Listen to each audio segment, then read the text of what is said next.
leading people is challenging. Like it's not an easy thing to do. And I think giving people tools that help them do that better. Managers want to do well by their employees and like the people that they're leading. But sometimes it's hard, especially if the teams that you're leading are so divergent from the values that you hold or are really hard for you to understand.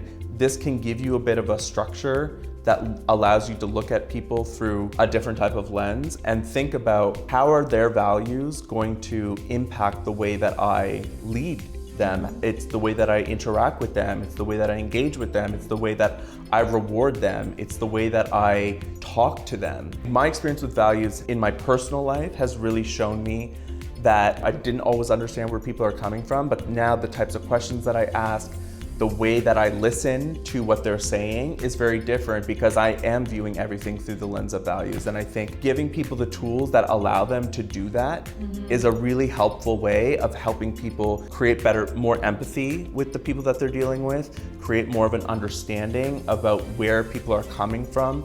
And I think that's a really powerful thing. I love that you mentioned the word empathy, because we measure about 15 core work values in our solution, right? But my favorite is awareness and empathy. And the reason it is my favorite is because it actually really is kind of, at the core of what the whole thing is about and what values is about, which is making you and others aware of who you are, what you stand for. It's another way of really, really understanding someone as an individual. And even though there are going to be differences, we're diverse people, we have very different lived experiences, we have different work experiences and expectations, and so there always will be that diversity and differences, and people shouldn't be alike, right? Because to your point, we all benefit from diverse perspectives and differences. So, but it's knowing where someone else is coming from then puts you and the organization in a much better spot to be able to interact with them, to be able to meet them where they are, but also to just be able to facilitate all those social and very human interactions.